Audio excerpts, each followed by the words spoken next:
Hello, Susan Corbett, Custom Machine Quilting. Today, let's go underwater and do a simple custom quilting job on this little wall quilt. It's not tiny, but it's not great big.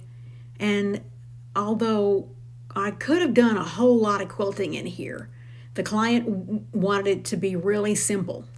So it's just a bunch of outline quilting around all these little details, and then some water meandering.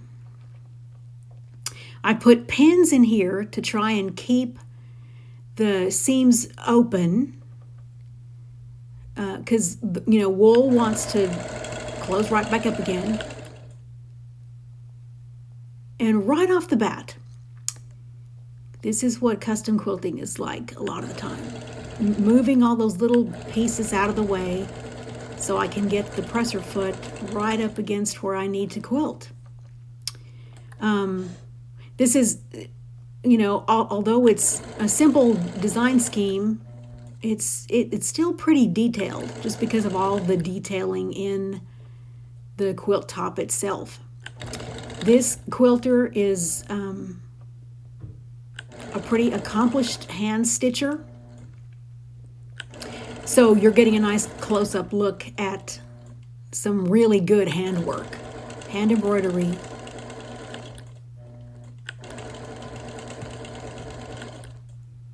So one of the things I learned early on about quilting on wool is to not be afraid of it. I mean, just get right up in there and quilt where I need to quilt. This would be really hard had there been a lot of embellishments like beads and things in there, because the presser foot would just snap those and they would disintegrate. Fortunately, all the details here is just thread and embroidery floss. So I'm quilting around everything. And this section, you've got layers of things happening. So I'm quilting around the perimeter and maybe around that, those little circle embroideries where I can, when it's convenient. And then going back up in there and filling in some of the details. So there will be a fair amount of backtracking involved. I'm not quilting every last little thing there is because I don't want to squash it too much, but quilting closely around all those little motifs is really going to make them stand out. I'm a firm believer in quilting on the appliqué to get it to actually look like something. If you leave the appliqué unquilted, then, with fabric this heavy, the plants and animals would just sag. And that's not going to be attractive, and that would be bad for the quilt, because all that heavy stuff would just pull on the fabric. And over time, that would be unsightly and damaging to the quilt. So, see, I had quilted around the perimeter of that, and now I'm in here quilting around the middle of it. For most of the quilt, I've picked a medium blue, and that's great for most of it, but in some places, up toward the top, you can see there on the left where the fabric is a bit lighter, so I did change thread color just in a few places on the top of the quilt. It was handy in here where I could just to go ahead and do the water meandering when it was convenient to do so, but there were still a whole lot of stops and starts in here.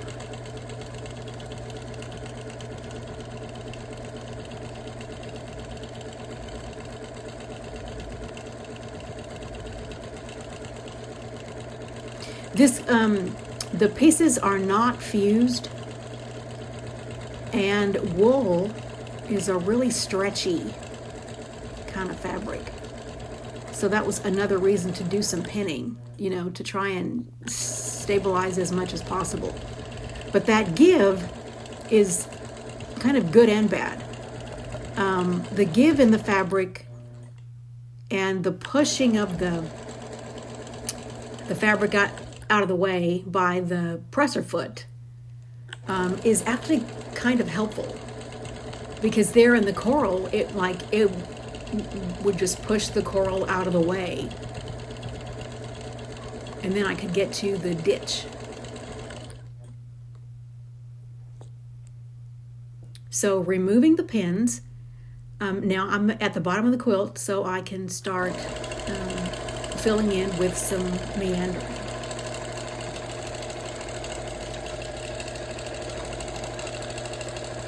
I didn't want it to be too heavy.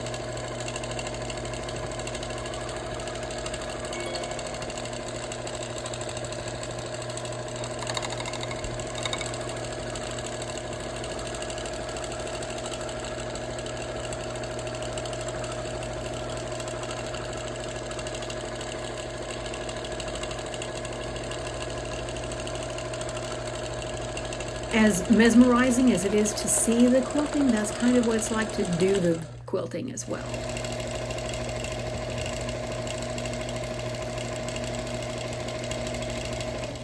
So I'm adding some background quilting where possible, and then switching off to some outlining.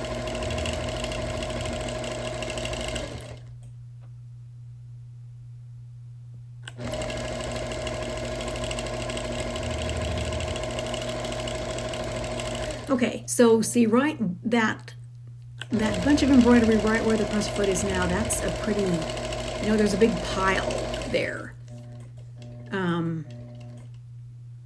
So I would try to hold the machine as still as possible to get around there, but you still see how big of an outline it made because that was pretty thick.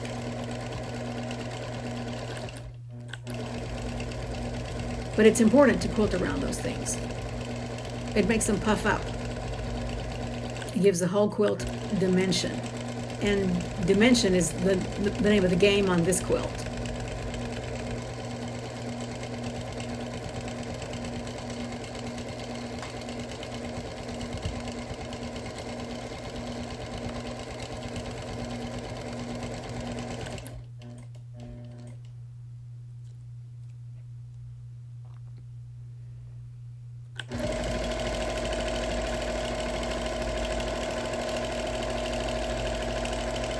I kept most of the background quilting horizontal, but in some places some vertical was really effective.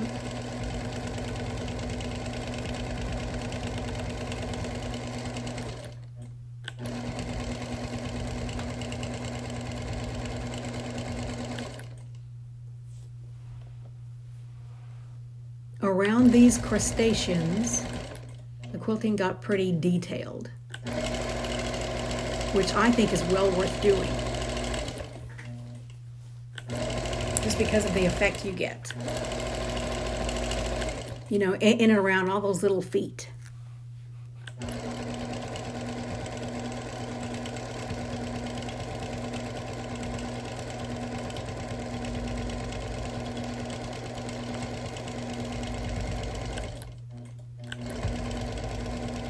That blue thread looks really prominent here, but in real life, it just blended right in, and it didn't show up as much as you might think.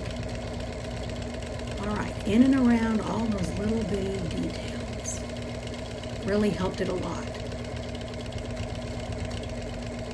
And some of the time, you just have to quilt over things, or else you'd have a zillion stops and starts. Nice, good close-up.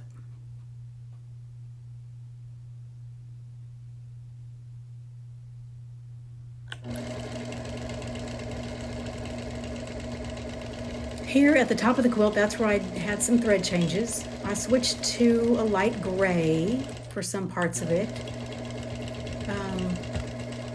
And then I took that thread out and changed to a blue variegated for the background quilting. So here there were a lot more stops and starts just to accommodate all those thread changes.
I deferred some decision making till later on in the ball game.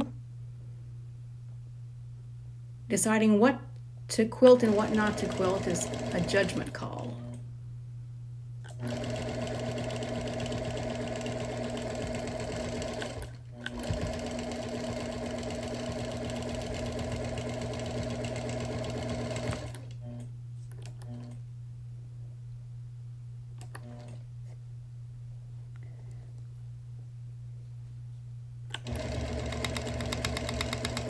These two birds were pretty thick.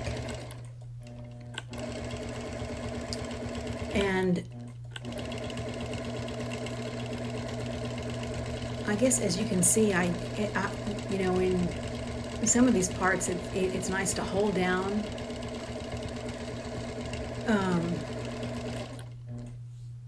part of a creature, and I end up just using my hands and fingers as like where I normally use a ruler, because the ruler doesn't fit in here a lot of the time.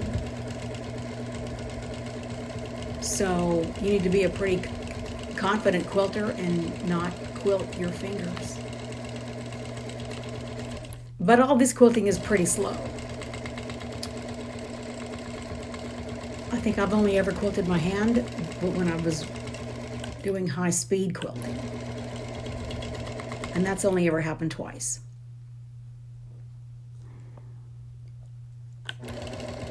Okay, so here, I think it's important to quilt slowly around, in and around those little embroidered details, as opposed to one broad line around the whole thing.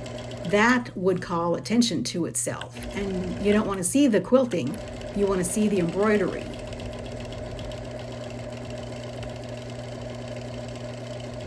It is really worth it to do that. It's not that tedious because there's not that much of it. So here I was deciding, do I keep going? Do I stop and start? Should I change threads? What do I quilt next? Because there's so many places I could go. So here I chose just to go ahead and keep on quilting with blue thread over that tan, because the thread is going to sink into the pile. It's not really going to show. So that was handy.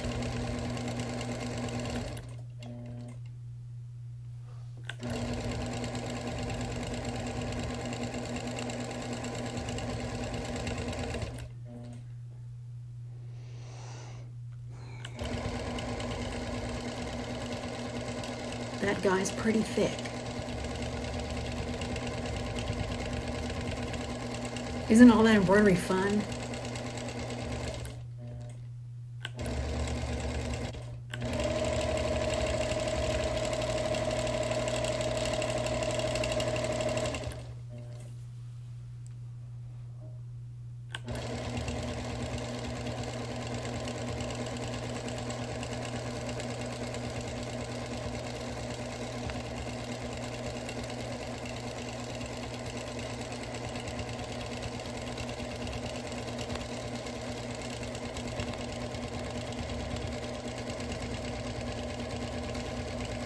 This quilt took a few hours to do, but it didn't take very long.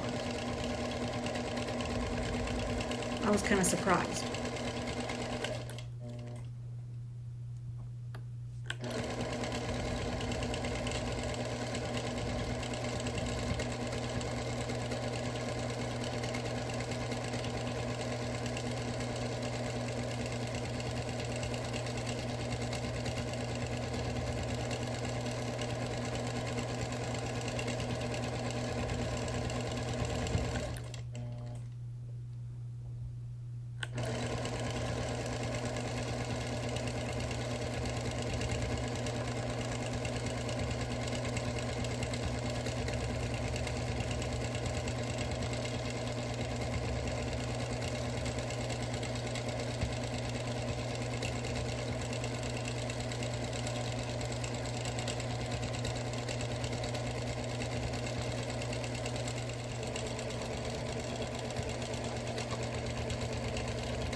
This is where it's good to take a break once in a while and then come back and look at it with a fresh eye. There were times when I thought I was done with background quilting, and then the next time I look at it, I think I'll look at all those unquilted spaces.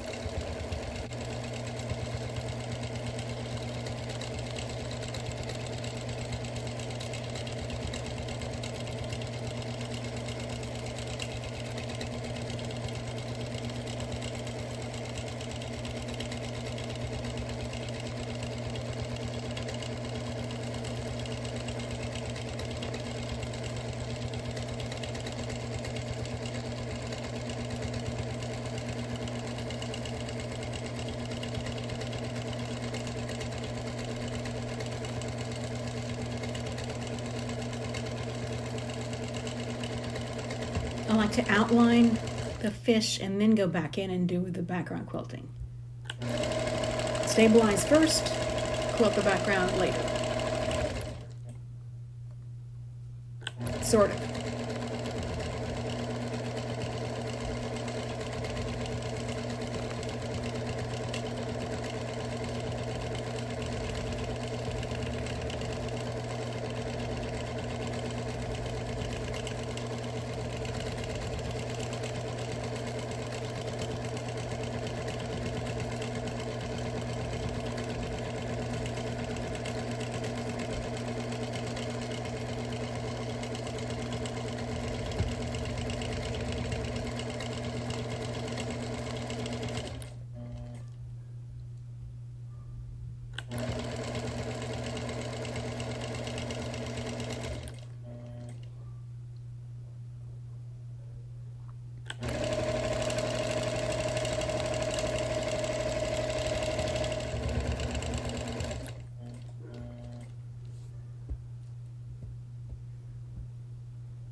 This was like one of the only places that ruler would even fit.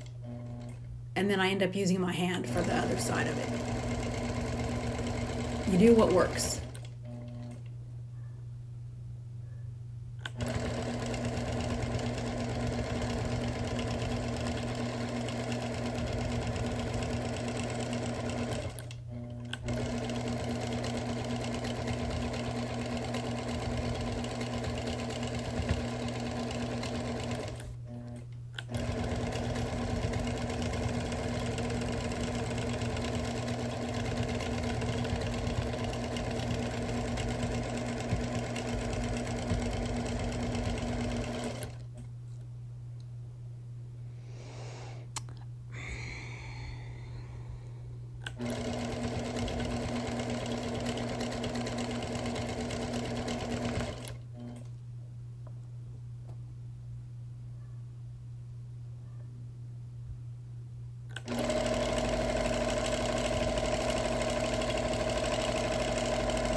The squid offers us another chance to look at moving the little, I don't know, I guess they're tentacles out of the way to be able to quilt around them.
Use a big pen or a doll needle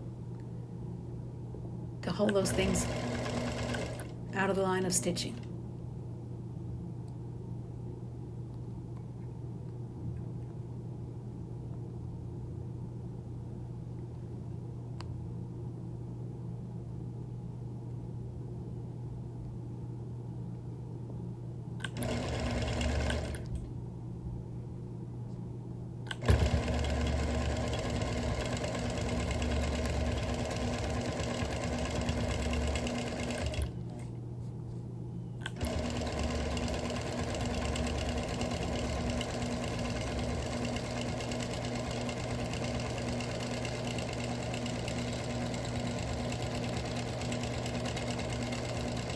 And then after you quilt it, it seems like those little loose parts stand up even more. which is kind of nice. That's what you want.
I think I used a layer of 80/20 to put in this quilt, if I recall. And really, I think you can put any batting in one of these quilts. It just really doesn't matter.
I quilted around right in there, and the thread sinks into the pile of all that thickness, so you can't see it at all. And then I also quilted right in here. I moved, let's see, either I moved these down and quilted right in that ditch, or you could move them the other way and quilt underneath that embroidery. Either one. To leave this big of an area unquilted, when it hangs, that turtle is gonna sag.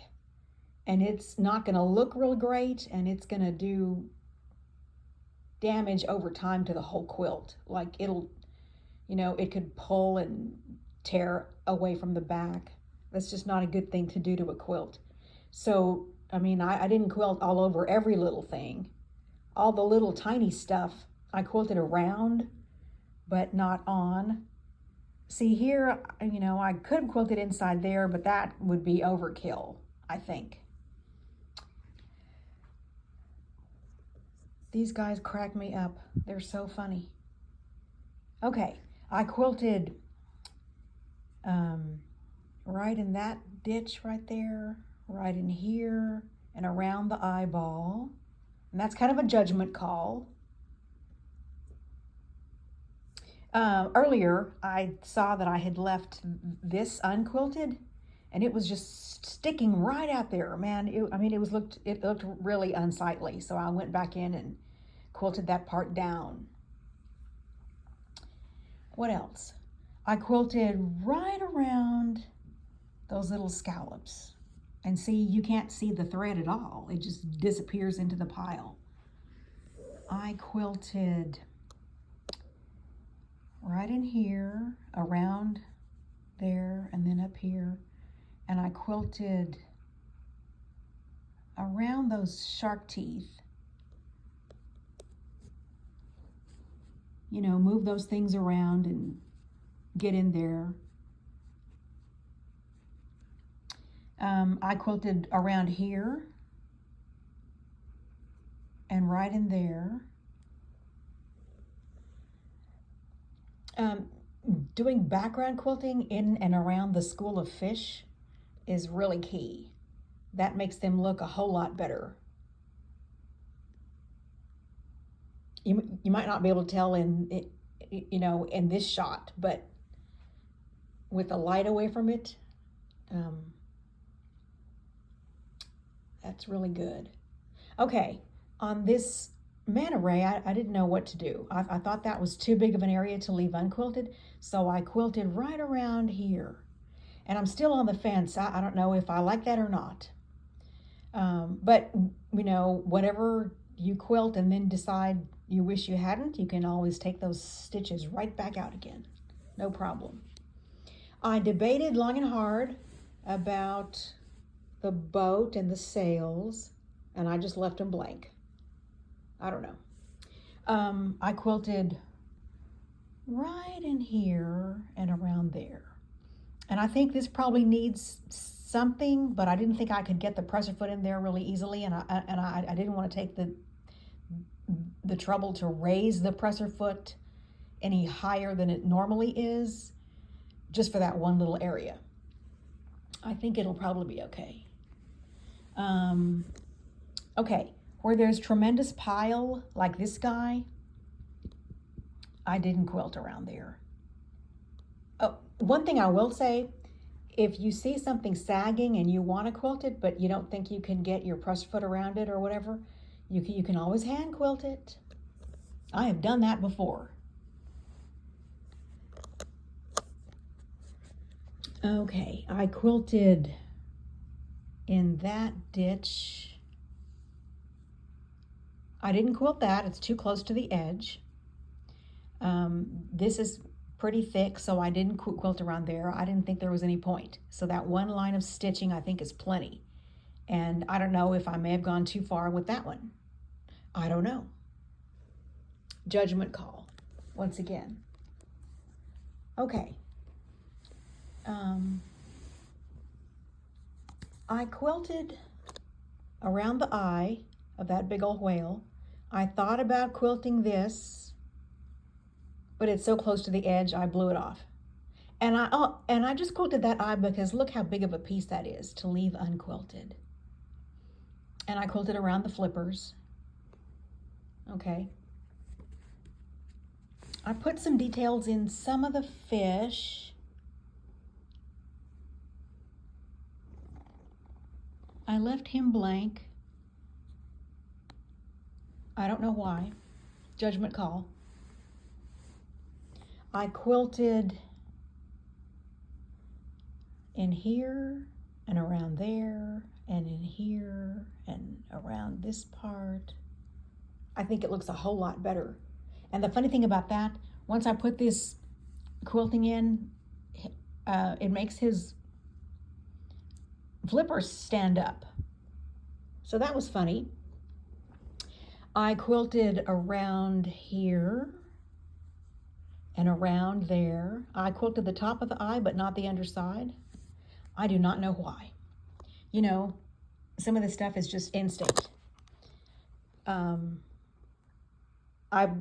believe in listening to intuition. I quilted around the little feet or whatever, and I think that makes those look 100% better. So one thing I debated was what to do about that guy. I quilted around here, but not around these, because I think if you quilt around those, it'll be so obvious because it's a light color of fabric. So I just left them blank. I don't know if that's right or wrong. And this was kind of hard to quilt. I tried to move this fluff out of the way and not quilt on it, but of course I did. So afterward, I ended up with a pen, or tweezers, pulling those little hairs out of the stitching. But I think that looks pretty good.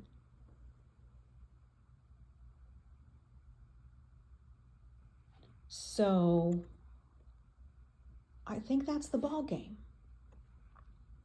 Really simple quilting. It didn't take all that much time to do, but it was painstaking detail work. There's so much painstaking details in the embroidery and the appliqué already. So what you end up doing to construct the top, you may very well end up doing to get the quilt quilted. And I think it was worth it. One last detail. This guy, I just love him. Look at those tusks. I just love that. So I quilted all around it. I quilted around this plant, but I stopped when I got to the body because I wanted that to be nice and fat and concave or convex or whichever one that is. To quilt around the plant, I thought would really squash that guy, and I didn't want to do that. Here is the back of the quilt. That busy print matches the quilt so well. It was a really good choice. And it hides the quilting. You'd have to get up close to it to see what all happened there. So for the bobbin thread, I stuck with blue and gray.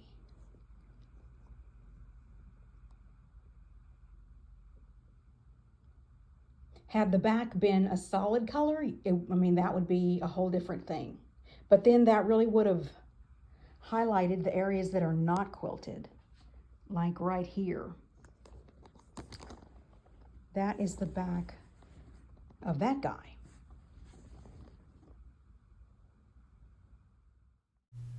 So I had so much fun quilting this. I know it's a delight to look at. I hope you had fun watching it. Please like if you liked it.